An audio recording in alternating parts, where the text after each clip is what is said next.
Assalamualaikum warahmatullahi wabarakatuh. Selamat pagi semuanya. Hari ini kita akan belajar mengenai laporan harga pokok produksi. Laporan harga pokok produksi merupakan salah satu laporan keuangan untuk perusahaan industri. Adapun tujuan dibuat laporan harga pokok produksi yaitu untuk menghitung harga pokok suatu barang yang diproduksi oleh perusahaan. Ya. Untuk menghitung harga pokok produksi, sebelumnya kita harus menghitung jumlah biaya produksi.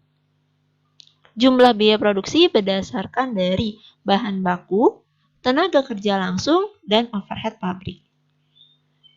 Untuk bahan baku, kita cari pemakaiannya terlebih dahulu, pemakaian bahan baku, yaitu dengan rumus persediaan bahan baku awal ditambah pembelian bahan baku bersih dikurang dengan persediaan bahan baku akhir.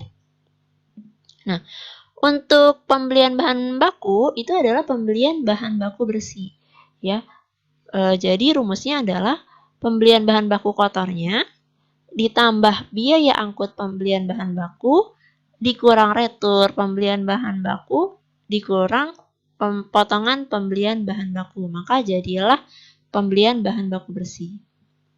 Ya, setelah tadi persediaan awal bahan baku ditambah pembelian bahan baku bersih dikurang persediaan akhir bahan baku, maka jadilah jumlah pemakaian bahan baku.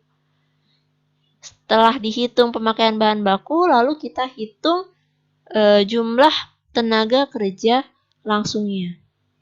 Ya, tenaga kerja langsungnya itu adalah tenaga kerja yang langsung memegang proses produksi.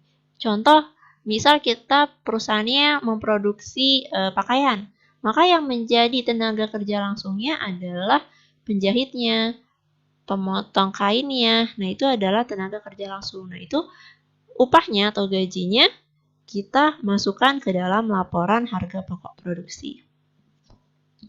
Selanjutnya adalah kita menghitung overhead pabrik, ya. Overhead pabrik adalah biaya yang masih dalam lingkup produksi, tapi dia tidak langsung masuk sebagai proses produksi, atau dia selain bahan baku dan tenaga kerja langsung.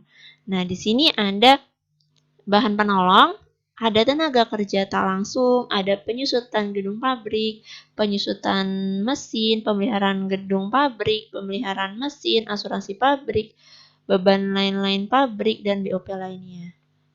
Ya, ini kita jumlahkan, maka dapatlah total BOP atau total biaya overhead pabrik. Nah, setelah dapat pemakaian bahan baku, tenaga kerja langsung, dan overhead pabrik kita jumlahkan semua, maka jadilah jumlah biaya produksi. Nah, setelah kita menemukan jumlah biaya produksi, baru kita bisa menghitung harga pokok produksi, yaitu berdasarkan jumlah biaya produksi ditambah BDP awal atau barang dalam proses awal dan dikurang BDP akhir atau barang dalam proses akhir, maka jadilah jumlah harga pokok produksi. Oke. Itu aja mengenai laporan harga pokok produksi. Semoga bermanfaat. Wassalamualaikum warahmatullahi wabarakatuh.